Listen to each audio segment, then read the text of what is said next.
back. Another episode 36 of the Replace Solo podcast. Chris, Rephael here. Doing a not quick, but Wednesday early afternoon podcast. We're gonna do tomorrow, but graduation is tomorrow. Exciting stuff. Woo! Finally done with high school. Chris, how are you today? I'm good. A little bummed because my softball game on Monday was essentially rained out from the rain we got Sunday, where the field was just too wet to play, unfortunately. Then I got asked yesterday late in the afternoon if I could play in another league, and we had nothing but rain pretty much all day. And Rained out 2 days in a row. that was going to get rained out as well, but kept asking my buddy who invited me, and he's like, I haven't heard anything. So I made the trip up there, which is about 40 minutes north of where I am, and rained the whole time and rained up there. And it's like, okay, I guess we're playing. And then, like, I don't know, 5-10 minutes before, like, we're supposed to kick off, got a nice solid little uptick in the downpour, and that called the game. So kind of unfortunate that I had to make that drive out there, but yeah, otherwise good. Congratulations to you on graduating. That'd be Thank you. pretty exciting. I remember when I graduated, so a lot of fun, and yeah, enjoy it, man. It's a one, you only graduate high school one time, and it's pretty cool to experience that. So, kind of as best you can, try and soak in the moment and enjoy it. Yeah, definitely exciting. Gonna rep that new suit that I bought. Ooh. I remember when I used to play Little League when I was younger, like what was that, 10, 11? I remember like I always used to look forward to the Sunday games. Like Yeah. our league, we played every Sunday. I think President's Day we everyone played an extra game. It was Okay. Sunday, Monday, so we had back-to-back games. But I remember every Sunday I looked forward to, and I hated the rain. Every time Oh it yeah. rained, I would be so mad. And I was like, "Come on!" Like it has to rain the day where I Right. look forward to the whole week. Yeah. And I remember always just get rained out. So Yeah. definitely could feel for you over there, Chris. Yeah. Always make that prayer. Like, come on, just I get we need the rain. Just rain the next day, tomorrow. Just tomorrow. That's fine. It's always the Just day where you have something looking forward to. That's like, you know what? Let's just rain. I literally it was just pouring like 5 minutes ago. So let's just stop. That was like a quick, I don't know, rain shower or something like that. But nice. baseball news, guys. Literally 5 minutes ago, Vinny Pasquantino Ooh. tore his labrium, something like that. I don't know. It's in the shoulder. So pretty big news for the Royals, being that the A's are actually winning games now. They're on a 7-game win streak. They took 2 from the Tampa Bay Rays. That's something that you're not going to see all year, really. And the A's are just playing a great brand of baseball right now. But for the Royals, just really a tough break because he's been one of their best hitters overall. And he's just been a great player. Definitely an unsung hero for them, considering that he plays for a low market team. But really tough news for them. Yeah. And just going back on the A's, I believe they've won the last 2 series. They took, I think, 2 or 3 They have 7 in a row. from Milwaukee and then from Tampa Bay. So yeah, we may be looking at a big run from the Oakland A's here, and got to break them up, But I mean, they did bring their sell the team shirts. I'm not sure if you saw that. Yesterday they did like the reverse boycott. They were like boycotting. They want to sell the team now. Yeah. Prove that they should stay. But I think I saw right after that, after the game ended, I think it said that they did pass the I think it was 380 million. So that's I think it's another step towards buying their Vegas field and rebuild the stadium. But that'd be cool to have a team in Vegas, honestly, because the Golden Knights just won the Stanley Cup. Shout out to all you Vegas fans. Go Vegas. 4-1, quick 5-game series. But that'd be cool to have a baseball team play in Vegas. I'll definitely check that out. Yeah. I don't want the A's to be the team that goes out there. I Yeah. just like them in Oakland and everything. They've been there from, I think, 1968. So keep them there. I don't like them moving. I didn't really care for Oakland Raiders football moving out there either. But yeah, Vegas, you want a team like pitch to get a new expansion team, or maybe possibly move the Miami Marlins or Tampa Bay Rays, since they also have like attendance issues and everything as well. But yeah, we'll see what happens with the Oakland or with the A's. Hopefully they can make some positive headway in staying in the city of Oakland. Well, they were on pace to lose like the most games baseball at one point. I think I think it was the Spiders. They lost I think it was 126. But now that they won 7 games straight, I think I forgot who said this. Some tweet I saw earlier. I think it was last night when they won. This was like the longest winning streak that a team I think sustained when they entered the winning streak with a below 200 winning percentage. I think they were at like 190 something, and I think they had the longest streak for a team under 200 winning percentage. So that's definitely a cool stat because I think nobody expected the A's to completely break out. But as the Brewers said, they're still a major league team, so don't count them out. Another note, somehow it seemed like possible for someone to throw 156 pitches. A pitcher from Stanford, Quinn Matthews, threw 156 pitches in the Stanford game. I think it was for a complete game too. I think keep Stanford alive. He was drafted by the Rays last summer, but he actually stayed with Stanford. Seeing he threw 156 pitches, super regional win over Texas to set up a winner take game all 3 on Monday evening.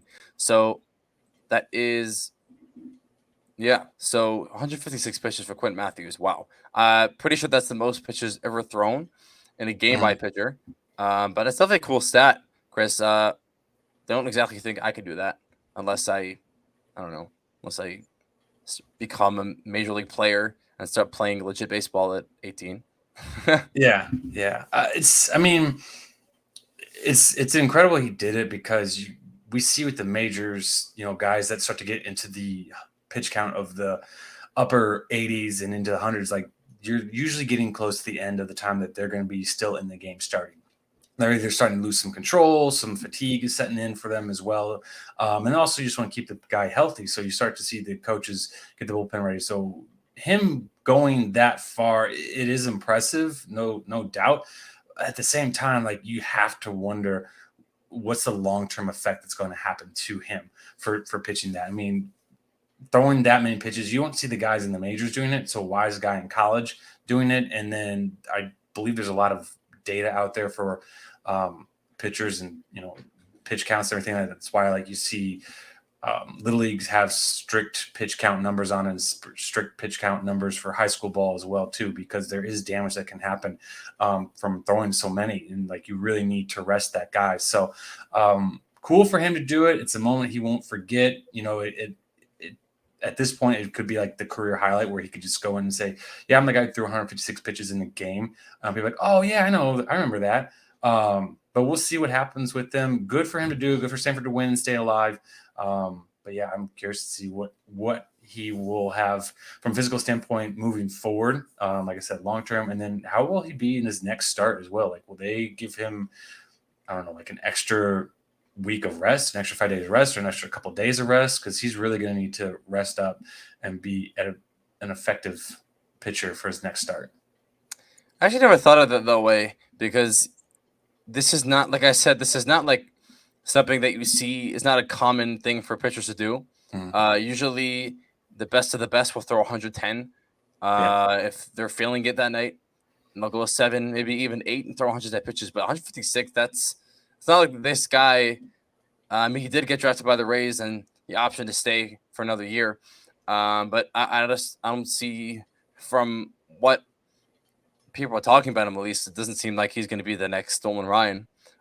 So I just don't see any reason to throw 156 pitches. But it's definitely, like you said, it's a cool milestone. It's definitely something to shelve up in your memorabilia case. But guys, hope you know what time it is. It's been 2 weeks, so that means it's time for a placement level players of our bi-weekly thing. I don't know. It's every 2 weeks. So for those who are new listeners, every 2 weeks we pick 2 players, 1 batter, 1 pitcher, who we feel have been playing replacement level. That is why we named it Replacement Level Podcast. So I'm going to kick things off over on the hitting side, I stayed with my stripes.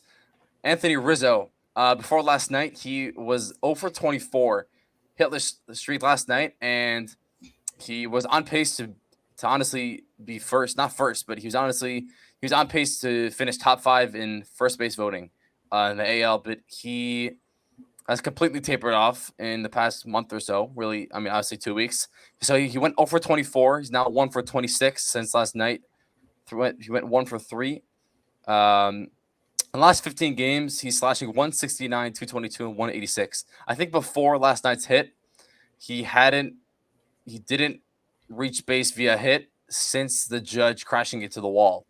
That was like 3 weeks ago. So he had a pretty long streak going hitless. So over that 15 games where he had a 222 OPB, he struck out 18 times. He went 10 for 59 over that streak. And even more recently, the past 7 games, he's slashing 38, 167, and 38. So he's really just not been hitting well at all, and he's not making the same contact that he has been really all year. But actually, something that is a little intriguing to me is that his strikeout rates and his swinging choices are kind of on par with what his swinging choices he's made all year. I think it was last month was 22% strikeout rate. This month is 23. So I think it's more of the quality of contact that he's making. Like, he's obviously not making up the optimal contact, and obviously the optimal launch angle isn't there. So he's definitely not making as hard contact as he did the past couple months.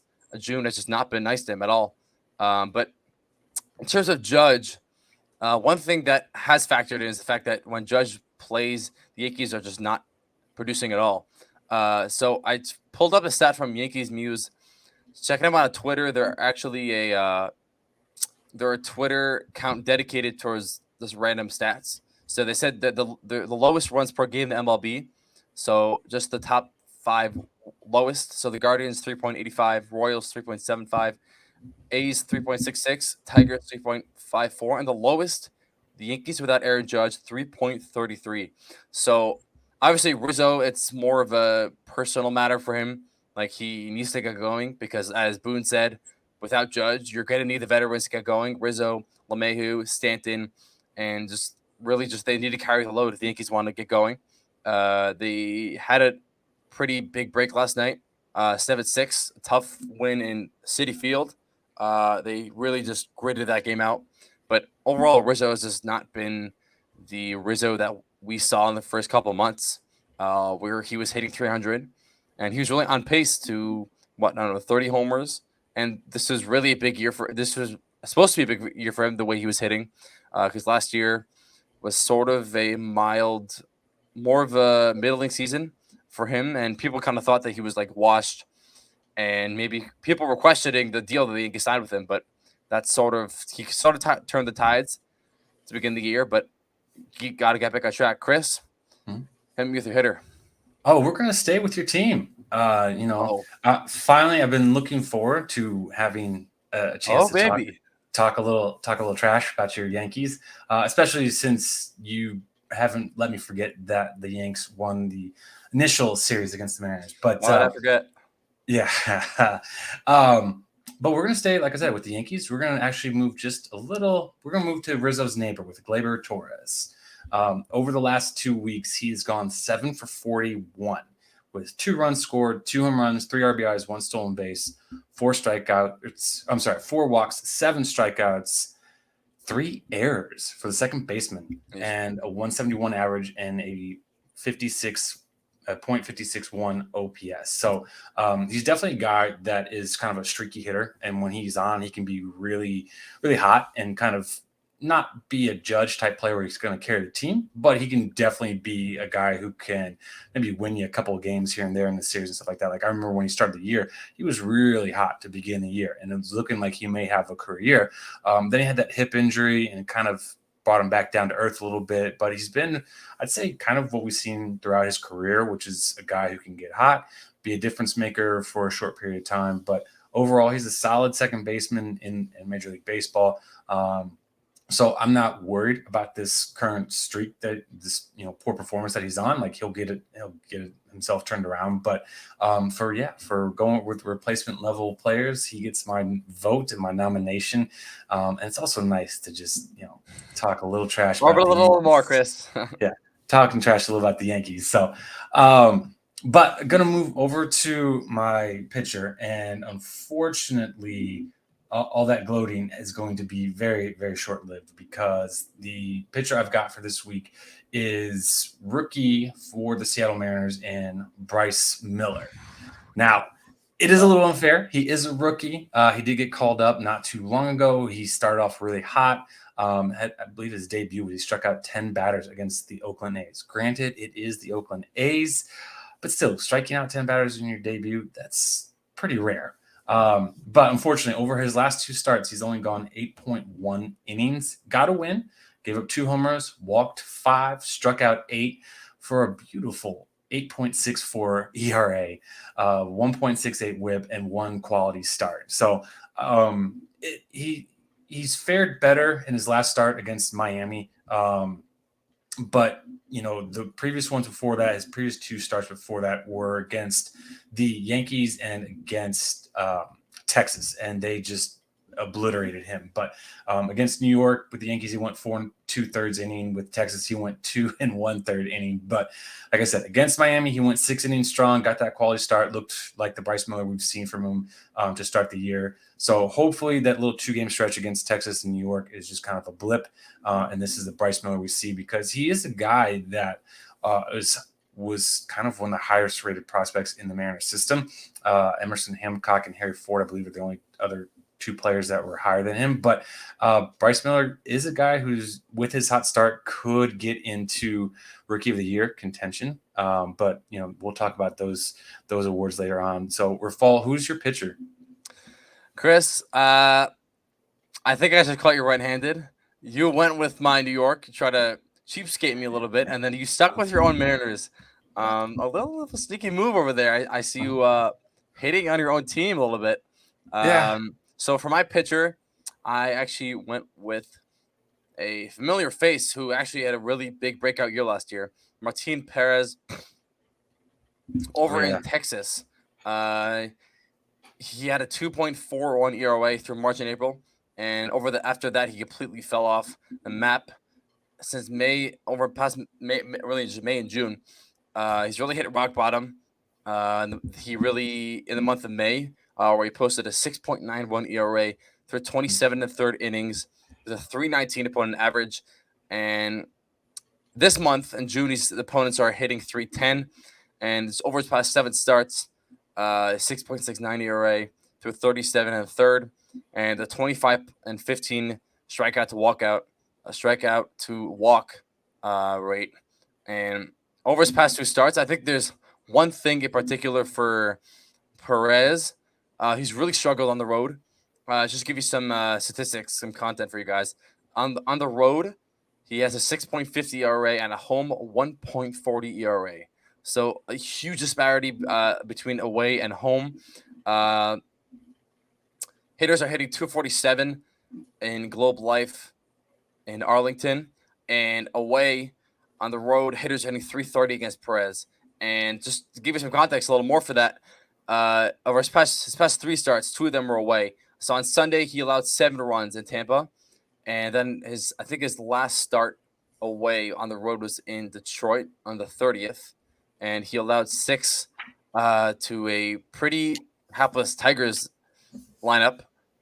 So he's really just struggled on the road. I'm not sure what's going on. Maybe it's just he's not used to the different ballparks. But last year, that wasn't only an issue from him because there's obviously a huge difference between, we see at home, he's pitching pretty much like an all-star, and away, he's really struggling. And so really, Martin Perez is my replacement level pitcher of the past 2 weeks.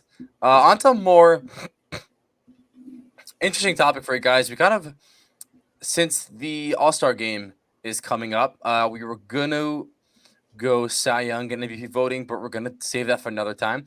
Since the first stage of voting was just released. We're actually going to hit you guys with our AL and NL All-Star lineups. We're not going to do bench players. We're not going to do rotation. We're just going to do lineups, starting lineups, and pitcher and reliever. So let's just run through it.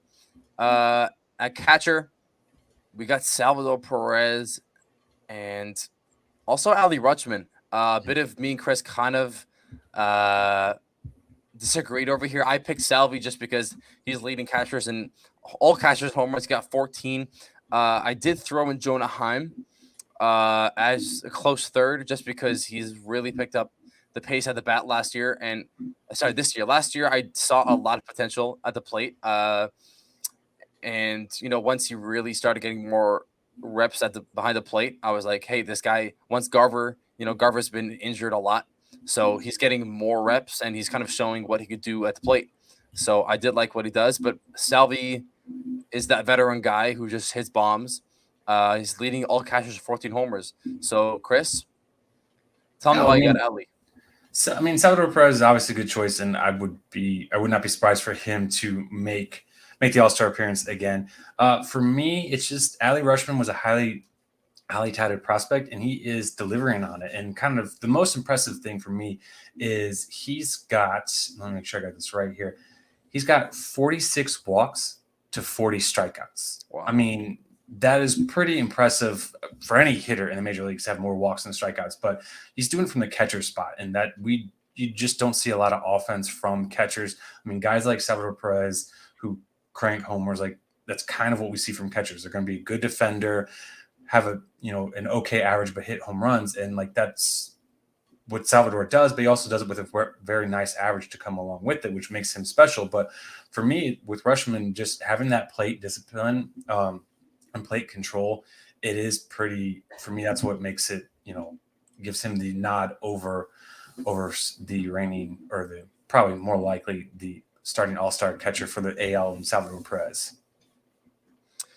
Yeah, Ali's, like you said, Ali was obviously a highly touted prospect coming up. At one point before he got called up, he was the best prospect in baseball. So honestly, like I said, he was my number 2 pick, but I had to go with Salvi. So at first base, it was Yandy or Vladdy. Chris went with Vladdy. I went with Yandy Diaz. Yandy's ranked 4th in the AL in OPS. He has 926 OPS, and he was never really considered someone who had pop, but he's already had 12 home runs this year. He's got that 530 slug, and he's really impressed me with his ability to launch the ball and actually drive the ball instead of, he is a great contact hitter. That's what he did best the past couple of years, but to see him produce power is definitely, that adds a little more of a threat to his game, and is definitely something that the Rays would like to see in such a loaded lineup where you got Wander, you got Randy Rosarena, and Josh Lau, and there's a lot of guys who really can hit the ball and make really loud contact. So it's good to see Yandy really making an impact. Chris, Vladdy. It's his name, Vladimir Guerrero. I mean, he's going to be perennial all-star consideration for first base. I mean, he's having a down year in terms of home runs. He's only got 9 on the year, but he's driven in 41. He's got 3 steals. I mean, nobody thinks of Vladimir Guerrero as a stolen base threat, but he's got 3 in the year. Give him credit for that. A 283 average with a 798 OPS, only committed 2 errors in the season. So he's really, his power, it's going to come. I'm not worried about it. He'll still be probably one of the top guys in hitting home runs when the season's all said and done. But he's really stepped up the rest of his game. Like, he's got 14 doubles, which is better than Yandy has on it. Obviously, like I said, he's got 7 more RBIs than Yandy as well. So yeah, he's Vladimir Guerrero. I do think his name recognition will probably outweigh Yandy Diaz, even though, like you said, Yandy Diaz makes a really strong case for him to be considered as an all-star. I do hope he gets it, but I mean, we know how all-star votes go, and name recognition is a big factor in it, which is good and also bad when you have somebody like Yandy Diaz who's having a really good year.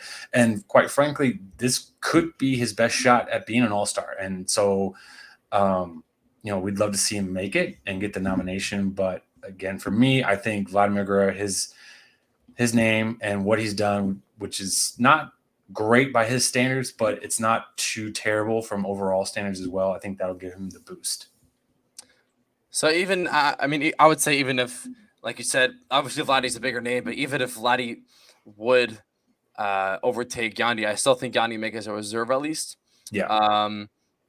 But up the middle, this is kind of a pretty easy take. I don't think it was much of an argument. Up the middle, me and Chris got Marcus Semien and Bo Bichette. Probably, if they're on the same team, it would be the best duo in baseball, honestly, because Bichette has been the most consistent hitter, except for Luis Ariz. In the AL, at least, he's been the most consistent hitter, except for Judge, who's can't stay healthy for his life. But Semien, Altuve he's obviously a big name, so he's gonna get a lot of votes. But he did miss a bulk of the year. He started off the year on the IL and really just came back. So Semien has really kind of proved himself, and a lot of mainly Rangers fans were pretty disappointed last year when the Rangers went out and spent a whole lot of money, and it didn't really come to fruition last year because Seager and Semien both had huge down years, and they just got Seager back, and he's been tearing it up. He had a huge bomb last night. I think it was 2 nights ago. But Semien has really been atop his game, showing what the second baseman that he truly is, offensively, defensively. So yeah, Semien Bichette. Yeah, I mean, I got to pause here. For me, it's Wander Franco over Bichette. Right. Yeah, Semien we agree on. And Bichette is, I'll be honest, Bichette makes a really good case. I'm really interested to see how the voting will go down for the All-Star shortstop position in the AL, because Bichette and Wander, you can't go wrong with either one of them. I mean, just comparing the numbers, Wander has scored 4 more runs, but he's only got 75 hits compared to Bichette's 92. Wander's got 19 doubles, which is better than Bichette's 11. Bichette's got 6 more home runs with a 14-8 comparison there. And Bichette's got 11 more RBIs than Wander, but Wander's got 19 more steals than Bichette. And Bichette did say this offseason that he was going to be more aggressive on the base paths, but that hasn't come to fruition yet. So, not to mention that Wanderers has walked 10 more times, and he struck out at a far less clip than what Bichette has. He's only got 35 strikeouts on the year compared to Bichette's 52. Wander's got 3 errors. Bichette's got 5. Wander's hitting 292 with an 827 OPS, and Bichette's 316 with an 853 OPS. So, again, those two guys, you're not going to go wrong with either one of them. But those are, for me, I'm taking Wander over Bichette. So we're at third base. This can be more of a discussion because I have Jose Ramirez, but I know Chris put in Josh Young, and I did have Chapman and Young over there also. But I think honestly, any of these 3 guys are valid and are valid options really. Chapman's kind of tapered off since that really historic start to the season, but he sort of dropped off, so that kind of became a third on my list. But honestly, J-Ram, Josh Young, both great players. Young has a slightly better stats, and he's really kind of popped off to begin the year. Obviously, a bigger prospect for the Rangers, but honestly, J-Ram, a bigger veteran in the game, but either of them I would be fine with. Yeah, I think this is another situation where eventually it's going to go down to J-Ram being the nomination for it. But, Josh Young, big time prospect for the Rangers. They're definitely counting on him to be their third baseman, and he's delivered. So his numbers have been great. He's got a really bad walk to strikeout ratio with 18 walks to 70 strikeouts in the year. But, I mean, he's young. He's still hitting 284 even with that bad strikeout to walk ratio. So give him some credit. I think he'll make the voting a lot closer for the starting third baseman spot for the AL. So this is probably the easiest, and I just don't think there's anyone in the world that would disagree on this. Right field, obviously you got Aaron Judge. He's obviously got the 1.78 OPS, and despite missing 18, 19 games this year, he's second in the AL in home runs. He has 19 behind Ohtani, who has 20.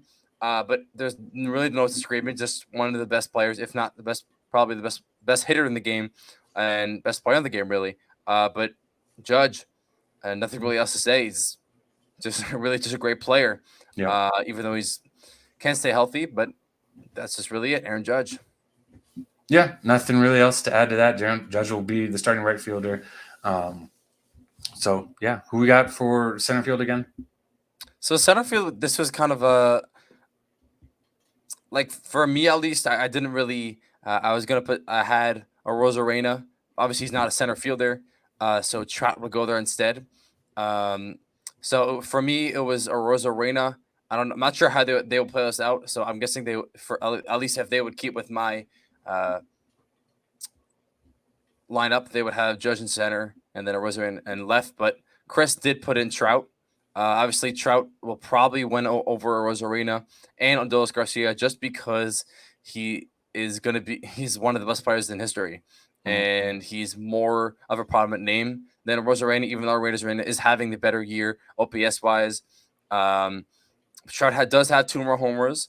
Adolis Garcia is having another fantastic year, but yeah, Trout is. I honestly think Trout's going to win it over just because of his name, and he is second. It's Judge, Trout, and or Jordan right now in the voting, so that kind of shows. Yeah. Yep. And then left, I had Jordan. You had a Rosarena, right? Yeah. And right and left. Sorry. So yeah, so I put in Jordan just because he's Jordan and he is second in the voting, but he's hurt. We've talked about his Chris. He's hurt. Yeah. So there's a chance that there are guys who can overtake him in the voting, but I would have put, so I had Jordan, but if not Jordan, I would put Trout and then we would have the same outfield. Yeah. I think with Jordan, I wouldn't be surprised to see if he wins the votes and gets the nomination, but doesn't participate because of injury. And so then you have somebody else that's his replacement in there. But Jordan's definitely deserving of being an all-star. He's having a great season. So, but yeah, that's part of the reason why I kept him out, is because I don't think he'll actually be in the game at all. I think he'll either be recovering from his injury or he'll probably just say, hey, I'm going to enjoy the rest because my team needs me. And so, yeah, I got nominated, but that's it. Yeah. Let's run through the rest of this before I hand you the NL and you run through that. So DH, obviously we got Shohei. No really argument there. Starting pitcher, we both got Shane McClanahan. I would have considered Eduardo, but he did miss 3 starts when he landed on the IL. So that he has lowest ERA on baseball. But McClanahan's right behind him with 2.18. So got to give it to McClanahan. He's just been dominant. And closer, I went with Felix Bautista. Chris went with Emmanuel Clase. Again, both are great and honestly valid. Can't go wrong with any of them. Clase has the most saves in baseball, and Felix Bautista is probably the hardest throwing reliever right now.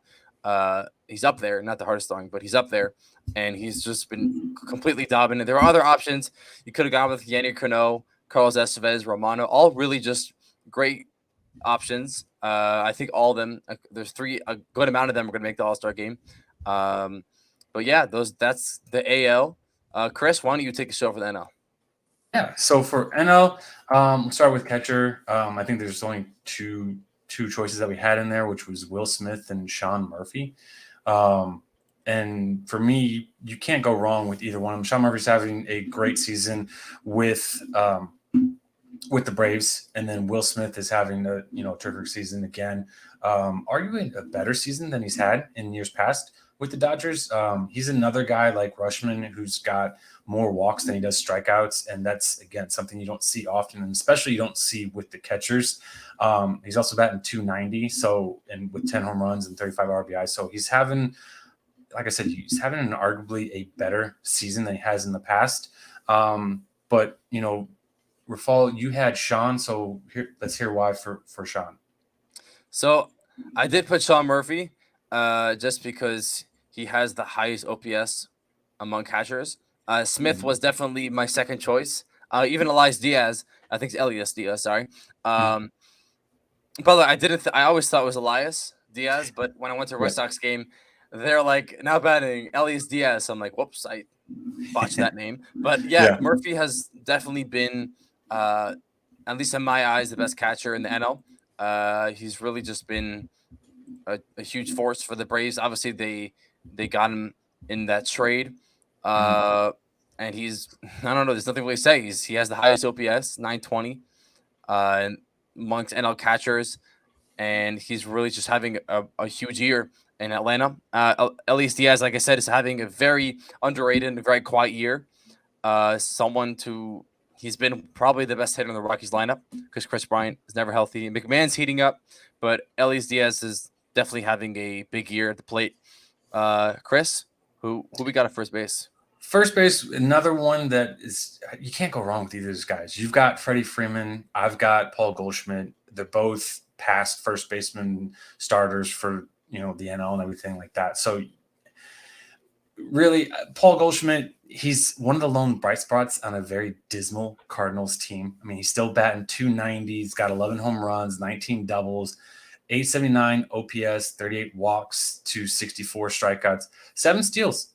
He may crack double-digit steals on the year, and he may get up to 15. We'll see if that happens or not. But, be a little bit of a turning back the clock for him, getting into 20-plus home runs and looking at 10-plus steals. That's something that is what made him really special when he was in Arizona. But obviously, as he gets older, you don't want to run as much because there's not a lot of value in it, just wear and tear on your body. But he might be able to turn back the clock a little bit here. But Rephael, tell us why Freddie Freeman is the better choice.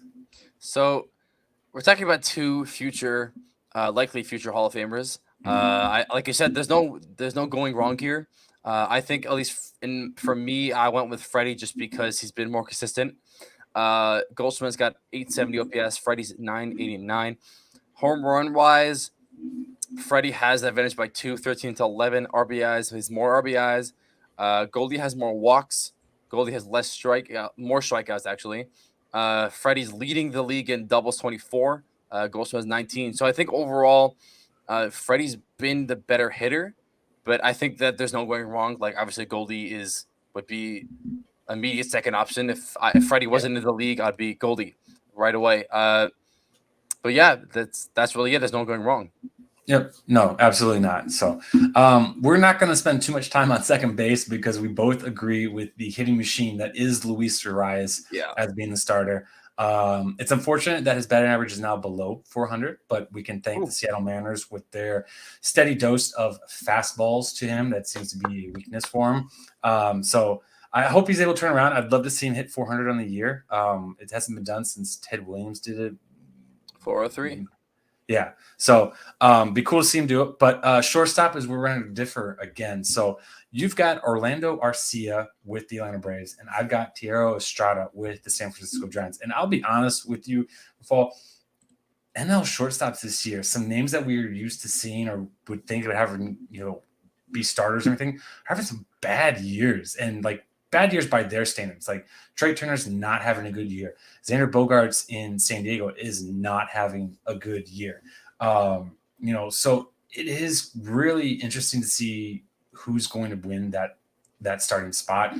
I've got Estrada. He's having a good year again for the Giants, hitting 294 with an 833 OPS, 9 home runs, 14 stolen bases, only 3 errors on the season. He's a versatile player, so he could play anywhere for the NL team. He could be their starting second baseman if they wanted to move Arcia to first, or not Arcia, Arise to first. But I think Estrada will be the starting shortstop for the NL. But Rephael, give us your case as to why it should be Arcia. Yeah, so we're talking about a pretty elite shortstop class, and when you take a look at guys like Trey Turner's having a down year, Bogaerts has been solid, but not his type of caliber that he usually puts up. Lindor has been abysmal. Oh yeah, and we're talking about young rookie Matt McLain has making a strong case. He's doesn't exactly qualify, so he's not going to get a ton of votes. But I went with Arcia. He isn't qualified because he only has made 172 at bats. He's only played 45 games, but in those games, slashing 323, 378, 468 with 846 OPS. And coming into the year, especially camp, there was big conversations when Swanson left. Also, Dansby Swanson's in that mix, but there was big conversations when Swanson left just because you had Grissom and Arcia And obviously, Grissom started off as the starting shortstop. It got optioned once he didn't struggle. I think he hit pretty well, but they wanted to give Arcia the spot to see what he can do, and he really proved himself. Like I said, that 840, what was it? 846, yeah, 846 OPS. So, like I said, everyone else is really struggling. The big names are struggling. So, like, it went with Arcia, even though he hasn't really exactly qualified. Yep. No, he's having a good season for sure. But yeah, it's just interesting. I think it's more shocking that a lot of the big name superstar shortstops are having down years. So we'll see. We'll see who eventually gets the nod. Third base, we're kind of going to skip over again. We both agreed on Nolan Arenado. He's having a down year by his standards as well. But he's still a Gold Glove defender. He's going to be in the Hall of Fame. He's going to win it. I mean, there's just no question about it. Really. Well enough. To take the vote. Yeah, absolutely. So we're going to move over to the outfield. Outfield, you've got Ronald Acuna Jr. I also have him in the outfield as well. You've got Lourdes Gurriel Jr., the center field from the Arizona Diamondbacks. And then you also have Corbin Carroll. I've got Corbin Carroll as well. I have him in center field for the Arizona Diamondbacks. So the difference is you've got Gurriel Jr. and I've got Mookie Betts. Gurriel's having a great year for him for sure, but Betts is just having a really strong season. 15 doubles, 17 home runs on the season, 263 average and 899 OPS, 39 walks to 49 strikeouts. You know, he's doing very Mookie things, and he's just not slowing down. Oh, and by the way, he had, I think it's like his second kid he had earlier at the season as well. So, you know, doing all this while, congrats. Doing all this while you're getting adjusted to having an additional child in your household and taking care of him. That's not easy to do. So I know what he's kind of going through is I've got a 5-year-old and a 1.5-year-old, and there is a big adjustment going from 1 kid to 2 kid. I can't imagine what it's like to be a professional baseball player when you need to have your sleep and the youngest is waking up in the middle of the night because they're a baby and that's just what they do. So I guess maybe for me, it's a little more impressive of what Mookie's doing, but tell us why Lourdes is the choice. You honestly, you should pay a visit to Mookie. I'm sure he's never gotten that before. Like, hey, I can feel for you. Like, I have a kid. You know, I know what it's like, and you're still somehow playing All-Star level. Like, tell him that honestly. But I put Mookie under Lourdes Gurriel just because he has the higher average, even though that isn't really relevant. Mookie has the higher OPB, but Mookie would have been my other option.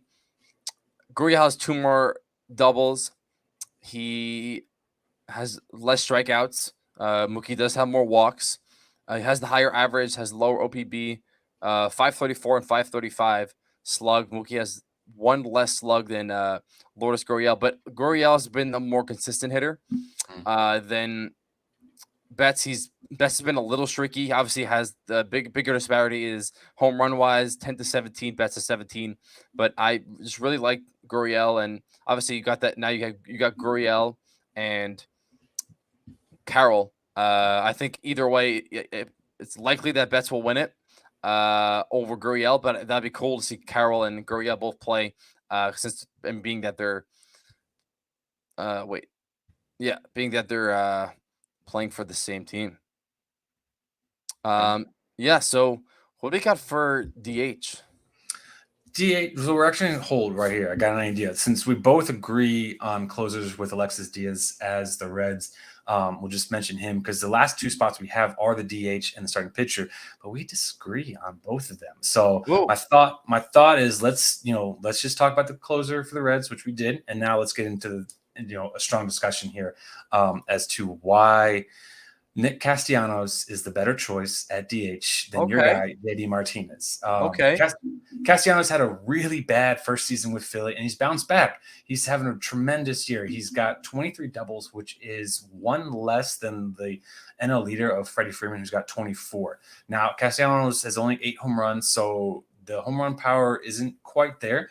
But he's got a 316 average, hitting with an OPS of 863. So he's definitely bounced back, and it's looking more like last season was more of just an aberration of him, and this is kind of the Castellanos that we've all known over the more recent history of him. The home runs are a little concerning, but considering he's got 23 doubles with the triple and 8 home runs, I'm not too worried about it. I'm sure he'll get on a hot streak where everything's just getting crushed out of the park for him for home run wise. So, tell us why JD is the guy. So JD leading all the NL in OPS, 916 OPS. Soler has 3 more homers, but second is JD. And we're seeing just a lot of pop from Martinez. He already has more homers than last year. How many did he get last year? Definitely, I saw last year he had less homers. Last year he had 16, so he's already tied. He's matched last year's mark, and he's really he's done a great job with LA, and he's a huge pickup from Boston last year, and he struggled last year with Boston in the second half. He really had a bad second half, so good to see JD doing JD stuff, especially at the plate with that pop.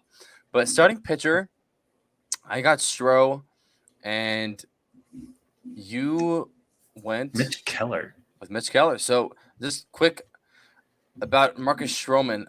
The Cubs just went out and said that they're not considering extending him at all, even though he's the lowest ERA in the NL. He's got that 2.42 ERA. He's leading all. He's not leading. Sorry. Strider is leading all the NL in strikeouts, 127. Stro has got 73. He's got that 2.42 ERA. Made 14 starts, 85 and 2/3 innings. He's got that. He's allowed just 2 homers on the season. So he's found good command, and he's commanding his pitches well. Definitely the durability is there this year. He's definitely going longer in his starts. You see that, obviously you see those 82 innings. So I just think that this is a kind of a breakout year for him, because he was kind of middling with the Mets. And since he's really come over to Chicago, he's having a really big year, even though the Cubs aren't really interested. So, Chris, Mitch Keller. Yeah.